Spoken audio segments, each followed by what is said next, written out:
राधे राधे भक्तों, जय श्री राधे। एकादशी की जिस व्रत से पापों को अंकुश लग जाए उस व्रत को पापाकुशा एकादशी कहा जाता है। और यह पवित्र पापाकुशा एकादशी अश्विन मास की शुक्ल पक्ष की एकादशी होती है। वनवास से लौटने के बाद भगवान श्री राम और उनके भाई भरत का मिलाप भी इसी एकादशी तिथि को हुआ था। इस वजह से इस पवित्र तिथि का महत्व और भी अधिक बढ़ जाता है। इस दिन भगवान पद्मा नाम की पूजा अर्चना की जाती है, जिससे अच्छे पुण्य की तिथि प्राप्त हो कुछ समृद्धि में वृद्धि होती है। पापाकुशा एकादशी का व्रत करने से जब तप के समान फल की प्राप्ति होती है और 3 पीढ़ियों को पापों से मुक्ति मिल जाती है। मान्यता है कि इस एकादशी व्रत करने से चंद्रमा के अशुभ प्रभाव से भी मुक्ति मिलती है और सौभाग्य में वृद्धि होती है। इस दिन व्रत करने वाले व्यक्ति को यमलोक में किसी प्रकार की यातनाएं नहीं सहनी पड़ती। भगवान श्री कृष्ण ने धर्मराज युधिष्ठिर को एक एकादशी का महत्व बताते हुए कहा है कि यह एकादशी पापों का निरोध करके अर्थात पाप कर्मों से मनुष्य की रक्षा करती है। पाप रूपी हाथ को व्रत के पुण्य रूपी अंकुश से बांधने के कारण इस व्रत का नाम पापाकुशा एकादशी पड़ा। सनातन धर्म में कोई भी व्रत बिना कथा से पूरा नहीं माना जाता, इसलिए एकादशी व्रत रखने वाले सभी भक्तों को पापाकुशा एकादशी की इस कथा का श्रवण भी अत्यंत सच्चे मन से करना चाहिए। प्रिय श्रोताओं, अब हम सभी भगवान श्री लक्ष्मी नारायण का ध्यान करते हुए पापाकुशा एकादशी व्रत का श्रवण कर कथा सुनने का समस्त पुण्य भगवान के श्री चरणों में समर्पित करते हैं। आश्विन मास के कृष्ण पक्ष की इंदिरा एकादशी व्रत का महा सुनने के बाद धर्मराज युधिष्ठिर की जिज्ञासा और बढ़ गई। तब उन्होंने हाथ जोड़कर भगवान मधुसूदन से पूछा कि हे मधुसूदन, अब आप कृपा करके यह भी बताइए कि आश्विन के शुक्ल पक्ष में किस नाम की एकादशी होती है। तब भगवान श्री कृष्ण बोले, राजन, अश्विन के शुक्ल पक्ष में जो एकादशी होती है वह पापाकुशा के नाम से विख्यात है। वह सब पापों को हरने वाली और उत्तम है। उस दिन संपूर्ण मनोरथ की प्राप्ति के लिए मनुष्य को स्वर्ग और मोक्ष प्रदान करने वाले पद्मा नाम संगत मुझ वासुदेव का पूजन करना चाहिए। जितेंद्रिय मुनि चिरकाल का तक कठोर तपस्या करके जिस फल को प्राप्त करता है उस दिन भगवान गरुण ध्वज को प्रणाम करने से ही मिल जाता है। पृथ्वी पर जितने तीर्थ और पवित्र देवालय हैं उन सब के सेवन का एक भगवान विष्णु के नाम कीर्तन मात्र से ही मनुष्य प्राप्त कर लेता है। जो सारंग धनुष धारण करने वाले सर्वव्यापक भगवान जनार्दन की शरण में जाते हैं उन्हें कभी यमलोक की यातना नहीं भुगतनी पड़ती। यदि अन्य कार्य के प्रसंग से भी मनुष्य एकमात्र एकादशी को उपवास कर ले तो उसे कभी यम यातना नहीं प्राप्त होती। जो पुरुष विष्णु भक्त होकर भगवान शिव की निंदा करता है वह भगवान विष्णु के लोक में स्थान नहीं पाता, उसे निश्चय ही नरक में गिरना पड़ता है। इसी प्रकार यदि कोई शव या पाशुपत होकर भगवान विष्णु की निंदा करता है तो वह घोर रख नरक में डालकर तब तक पकाया जाता है जब तक कि 14 इंद्र की आयु पूरी नहीं हो जाती। यह एकादशी स्वर्ग और मोक्ष प्रदान करने वाली, शरीर को निरोग बनाने वाली तथा सुंदर स्त्री धन और मित्र देने वाली राजन एकादशी को दिन में उपवास और रात्रि में जागरण करने से अनायास विष्णु धाम की प्राप्ति हो जाती है। युधिष्ठिर वह पुरुष मात्र पक्ष की 10, पिता के पक्ष की 10, स्त्री के पक्ष की 10 पीढ़ियों का भी उद्धार कर देता है। एकादशी व्रत करने वाले मनुष्य दिव्य रूपधारी चतुर्भुज गरुड़ की ध्वजा से युक्त हार से सुशोभित और पीताम्बरधारी होकर भगवान श्री विष्णु के धाम को जाते हैं। अश्विन के शुक्ल पक्ष में पापाकुशा का व्रत करने मात्र से ही मनुष्य सब पापों से मुक्त होकर श्रीहरि के लोक में जाता है। जो पुरुष सुवर्ण, तिल, भूमि, गौ, अन्न, जल, जूती और छाते का दान करता है वह कभी यमराज को नहीं देखता। राजन, दरिद्र पुरुष को भी चाहिए कि वह यथाशक्ति स्नान, दान आदि क्रिया करके अपने प्रत्येक दिन को सफल बनाए। जो होम, स्नान, जप, ध्यान और यज्ञ आदि पूर्ण कर्म करने वाले हैं उन्हें भयंकर यम यातना नहीं देखनी पड़ती। लोक में जो मानव दीर्घायु, धनाढ्य और कुलीन तथा निरोग देखे जाते हैं वे पहले के पुण्यात्मा हैं। पुण्य करता पुरुष ऐसे ही देखे जाते हैं। इस विषय में अधिक कहने से क्या लाभ। यह मनुष्य पाप की दुर्गति पड़ते हैं और धर्म के स्वर्ग लोक को जाते हैं। राजन, तुमने मुझसे जो कुछ पूछा था उसके अनुसार पापाकुशा का महत्व मैंने वर्णन कर दिया है। भगवान श्री कृष्ण के श्रीमुख से पापाकुशा का महत्व सुनकर तब श्रद्धापूर्वक धर्मराज ने भी इस व्रत का विधि पूर्ण पालन किया, जिससे पूर्ण प्रताप से उनके जन्म जन्मांतर के पापों का नाश हुआ और अंत में वे भगवान श्री कृष्ण के बैकुंठ लोक को गए। यह पवित्र पापाकुशा एकादशी व्रत का पूर्ण प्रताप ही था कि एक बहेलिया जिसने अपने पूरे जीवन में केवल हिंसा की थी, जो बहुत ही क्रूर और हिंसक था, उसका सारा जीवन एकमात्र पापाकुशा एकादशी के व्रत से बदल गया और उसने जन्म जन्मांतर के पाप से मुक्ति मिल गई। अब इस कथा को भी विस्तारपूर्वक सुनिए। विंध्याचल पर्वत पर क्रोध नामक एक पहेलिया रहा करता था। वो बहुत ही क्रूर और खिसक था। उसका सारा जीवन हिंसा, लूटपाट, मद्यपान, गलत संगति में ही बीता था। एक दिन अचानक उसे जंगल में तपस्या करते हुए अंगिरा ऋषि मिले। उसे अंगिरा ऋषि से कहा कि मेरा कर्म बहिला का है, इस कारण हे मुनिवर मुझे तो न जाने कितने ही निरीह पशु को मारना पड़ता है। मैंने जीवन भर पाप कर्म ही किए हैं, इसलिए मुझे तो नरक में ही जाना पड़ेगा। कृपया करके आप मुझे कोई ऐसा उपाय बताइए जिससे मेरे सारे पाप मिट जाएं और मैं मोक्ष की प्राप्ति को। निवेदन करने पर महर्षि अंगिरा ने उसे अश्विन शुक्ल की पापकुशा एकादशी का विधिपूर्वक व्रत करने को कहा। तब महर्षि अंगिरा के द्वारा बताए गए विधान अनुसार उस बहेलिया ने पापकुशा एकादशी व्रत को विधि विधान से किया। इस व्रत के पूर्ण प्रताप से जीवन भर के सभी पाप नष्ट हो गए और जीवन के अंतिम क्षणों में उसे श्रीहरि की कृपा से मोक्ष की प्राप्ति भी हो गई। इस प्रकार यदि पाप के पापी व्यक्ति भी अपने पापों का प्रायश्चित करते हुए पापकुशा एकादशी व्रत करता है और इस कथा का श्रवण करता है तो भगवान श्रीहरि की कृपा से उसके सभी पाप कट जाते हैं। जिस प्रकार बहिर को उसके सभी पापों से मुक्ति मिली, इसी प्रकार हे श्रीहरि सभी को उनके पापों से मुक्ति भी दिलाकर अपने वैकुंठ लोक में वास देना। प्रेम से बोलिए श्री लक्ष्मी नारायण भगवान की जय। श्री भगवान की जय। श्री पापाकुशा एकादशी कथा। अब सुनिए एकादशी माता की कथा और आरती। एक बार देवर्षि नारद जी वैकुंठ लोक गए। उन्होंने भगवान श्री नारायण जी को प्रणाम किया।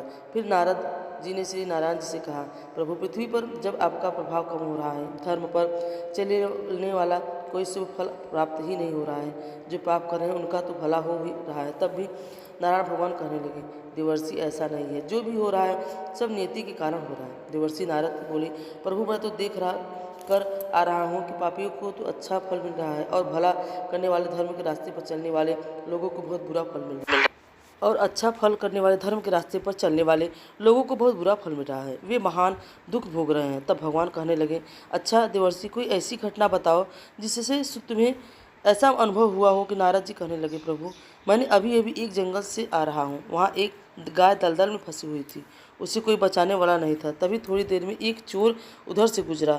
उसने गाय को दलदल में फंसा हुआ देख लेकिन वह रुका नहीं, बल्कि उस पर पैर रखकर दलदल लांघकर आगे निकल गया। फिर आगे जाकर उसी चोर को सोने की मोहर से भरी एक थैली मिली।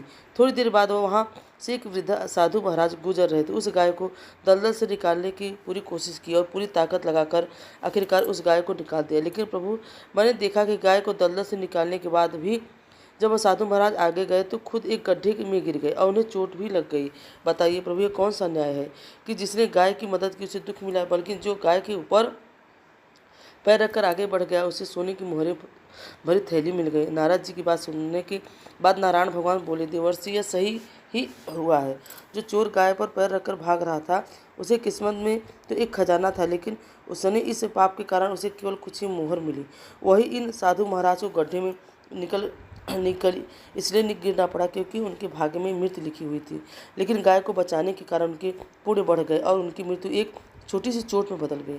देवर्षि इंसान के कर्म से ही उसका भाग्य तय होता है, इसलिए अच्छे कर्म करना कभी किसी की परिस्थिति को छोड़ना नहीं चाहिए। यह सुनकर नारद जी बहुत प्रसन्न हुए और लक्ष्मी नारायण भगवान की जय जयकार करते हुए वैकुंठ लोक से चल दिए। प्रेम से बोलिए श्री लक्ष्मी नारायण भगवान की जय।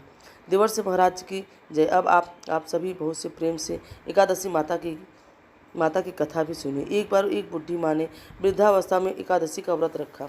वैसे तो वह अपने पूरे जीवन काल में एकादशी का व्रत आ रही थी, लेकिन वृद्धावस्था होने के बाद वह इस व्रत को उतनी ही निष्ठा और उतने ही नियम के साथ रख रही थी कि वृद्धावस्था में तो वैसे भी बहुत सारी बाधाएं होती हैं। वैसे ही बुढ़ी माँ को भगवान की कृपा से सारी सुख सुविधाएं प्राप्त थी, लेकिन फिर भी वो अपने परिवार की सुख समृद्धि की कामना से इस कठिन व्रत को रखने लगी। वे अधिकतर एकादशी का व्रत निर्जल ही रखती थी। एकादशी का दिन आने पर उन्होंने इस बार फिर निर्जल व्रत रखा और दिन भर प्यास से लगी रही, लेकिन किसी तरह उन्होंने अपने मन को संयम में रखकर पूजा पाठ किया और कथा सुनी। पंडित जी को मिट्टी के पात्र में भरकर पानी और ऋतु फल दान में दिए। दोना भरकर शक्कर भी बांटी। उन्हें गर्मी के कारण बहुत बेच हो रही थी, इस कारण से बड़ी देर तक पानी हाथ पर डालकर बैठी रही। पानी से बार बार कुल्ला करती रही। तब कहीं जाकर उसे थोड़ी देर के लिए आराम मिला, चैन पड़ा, लेकिन थोड़ी देर के बाद उनका फिर मुंह सूखने लगा। एक तो धूप बहुत तेज़ पड़ रही थी, इस कारण बूढ़ी माँ बहुत ही बेचैन हो रही थी। एक तो बुढ़ापा, ऊपर से भयंकर गर्मी, वृद्धावस्था खिंचती इसी प्रकार की होती है। फिर जैसे जैसे रोज होकर किसी प्रकार दिन कट पाया। अब पहाड़ सी रात उनके सामने, जिसका कटना बड़ा मुश्किल दिखाई दे रहा था। चारपाई पर पड़े पड़े ही शांति नहीं मिल रही थी और बूढ़ी माँ की प्यास के मारे बार बार करवट बदल रही थी। कई बार तो वे घर से बाहर जाती और फिर अंदर आ जाती। ना उन्हें घर के बाहर शांति मिल रही थी और ना ही अंदर चारपाई पर पड़ी पड़ी बार बार एकादशी माता का ध्यान करती रही, कहानी कहती रही। माता, आप मेरी लाज रखिए, आप मुझे शक्ति दीजिए जिससे मैं भलीभांति आपका यह व्रत कर सकूं और यह पहाड़ सी रात शांति के साथ बीत सके। प्यास के कारण बूढ़ी माँ की बेचैनी तो बढ़ ही रही थी। उन्होंने धैर्य रखने का बहुत प्रयास किया, किंतु महा सहनशीलता की सीमा टूट गई और वे घबरा कर प्यास के मारे एकदम चिल्ला पड़ी। चिल्लाने लगी कि बचाओ बचाओ, मेरे प्राण निकल रहे हैं। तब उनका चीखना चिल्लाना सुनकर परिवार के भर के सभी लोग उनके आसपास इकट्ठा हो गए और पूछने लगे, अम्मा जी क्या हुआ, आप क्यों चिल्ला रही हैं? आप इस बुढ़ापे में इतने कठिन व्रत क्यों कर रही हैं? अम्मा जी, शक्ति तो तभी भक्ति होती है जब आपकी सामर्थ्य निर्जला व्रत करने की नहीं है, तो आप क्यों जल का त्याग कर रही हैं? आप पानी पी लीजिए। तब बूढ़ी माँ अपने परिवार जनों से कहने लगी, अरे मेरे तो प्राण ही निकले जा रहे हैं, जरा कोई मेरी छाती पर ठंडे पानी का घड़ा तो रख दो। तब नातिया ने दादी की छाती पर ठंडे पानी का घड़ा रख दिया। तब कहीं उन्हें थोड़ा आराम मिला। थोड़ी देर के लिए उन्होंने अपनी आंखें बंद कर ली। इधर एकादशी माता ने सोचा कि यह तो बुढ़ी अम्मा है, बहुत नियम पालन के साथ व्रत भी रखती है, चलकर इनकी परीक्षा ली जाए। तब इस आधी रात को मुर्गा बनकर टेर लगाने लगी। अपने घर के द्वार पर मुर्गे की आवाज़ सुनकर दादी जल्दी से उठी और सोचा शायद सुबह हो गई, लेकिन जब बाहर जाकर देखा तो आसमान में उन्हें कहीं भी प्रातकालीन तारा दिखाई नहीं दिया। वे सोचने लगी कि यह मुर्गा क्यों मेरे कैसे बोल रहा है। उन्हें प्यास तो लग ही रही थी। अब थोड़ा बहुत उनका मन भी बेचैन होने लगा, किंतु आखिरकार उन्होंने दृढ़ निश्चय किया था, अब तो मैं व्रत पूरा करके ही पानी पीऊँगी, भले ही मेरे प्राण निकल जाए। यह सोचकर वह फिर से चारपाई पर निढाल होकर लेट गई। थोड़ी देर में एकादशी माता ने उनकी फिर से परीक्षा लेनी चाहिए और वे एक छोटी सी बालिका बनकर एक गिलास शरबत लेकर उनके सिरहाने खड़ी हो गई और जोर से आवाज़ लगाकर कहने लगी, दादी जी सवेरा हो गया है, आप हाथ मुंह धोकर या शरबत पी लीजिए। पहले तो शरबत का गिलास देकर बूढ़ी माँ का मन ललच गया, किंतु अचानक उन्हें याद आया कि उन्होंने तो निर्जल एकादशी का व्रत रखा है। फिर उन्हें सोचा कि मैं तो किसी प्रकार से अभी शरबत नहीं पी सकती। यह सोचकर वह शांति से अपनी चारपाई पर फिर लेट गई। जब बहुत तेज की प्यास लगती है तो चारों ओर पानी ही पानी दिखाई देता है, यहाँ तक कि सपने में भी पानी ही आते हैं। पानी पीने की तड़प इतनी थी कि थोड़ी ही देर बाद में बूढ़ी माँ का ऐसा लगा कि मानो किसी ने उन्हें पानी के कुएं में पटक दिया हो और वे बहुत देर तक उस कुएं में पानी में हाथ पाँव चलाती रही, किंतु उन्होंने अपने मुंह में पानी की एक बूंद भी नहीं डाली जाने दी और वे दृढ़तापूर्वक एकादशी व्रत का पालन करती रही। थोड़ी देर में न जाने कहाँ से सामने आग जलती दिखाई दी, जिससे उन्हें बहुत ज़्यादा गर्मी लगने लगी और मारे प्यास से उनका गला सूखने लगा, उनके प्राण निकलने लगे। किंतु बूढ़ी माँ का कोई भी कुछ भी नहीं बिगाड़ पाया, जहाँ की तहाँ मुस्कुराती हुई सी बैठी रही। थोड़ी देर में बाहर उजाला होने लगा, ऐसा लगा मानो सवेरा हो गया है। बूढ़ी माँ ने जब बाहर निकलना देखा तो समझ गई कि अब सवेरा होने पर बस कुछ ही देर बाकी है। यह जानकर वो बड़ी शांति से इधर उधर घूमने लगी। एकादशी माता की बात अच्छी तरह से समझ गई कि बूढ़ी माँ किसी भी तरह से अपने व्रत को नहीं टाल सकती, अपना व्रत बीच में नहीं तोड़ सकती। वह उनके सत्य व्रत को बहुत अच्छी तरह से समझ गई। सवेरा होते बूढ़ी माता ने स्नान किया, भगवान की पूजा पाठ की, एकादशी माता की कथा सुनी, फिर ब्राह्मणों को दक्षिणा देकर भोजन कराया। तब कहीं उन्होंने जल ग्रहण किया। कन्याओं को भोजन कराने के बाद फिर माता ने खुद भोजन किया। उस श्रेष्ठ व्रत के प्रताप से बूढ़ी अम्मा की आयु बढ़ गई। उनका घर परिवार हरा भरा हो गया और घर में अब किसी प्रकार का कोई अभाव नहीं रहा और वे हर तरह के सुख साधनों से संपन्न हो गई। नाती नातिन उनका घर भर गया। वे उसी दिन से 12 महीने की एकादशी का व्रत उसी प्रकार निर्जल रखने लगी और फिर एकादशी व्रत के पूर्ण प्रताप से वो अपने जीवन में हर प्रकार से सुख भोग कर अंत में खुद बैकुंठ धाम को चली गई। हे एकादशी माता, जैसे आपने उस बुढ़ी माई को उनके परिवारजनों को सुख समृद्धि प्रदान की, जैसे अपने बुढ़ी माँ को अंत में मोक्ष प्रदान किया, वैसे ही इस कथा को सुनने वाले सभी भक्तों को सुख सुविधाएं प्रदान कर उनकी सब मनोकामना पूर्ण करना और मोक्ष प्राप्ति की इच्छा रखने वाले भक्तों को मोक्ष प्रदान करना। प्रेम से बोलिए एकादशी माता की जय। ओम जय एकादशी माता, ओम जय एकादशी माता। विष्णु पूजा व्रत को धारण, शक्ति मुक्ति पाता। ओम जय एकादशी माता।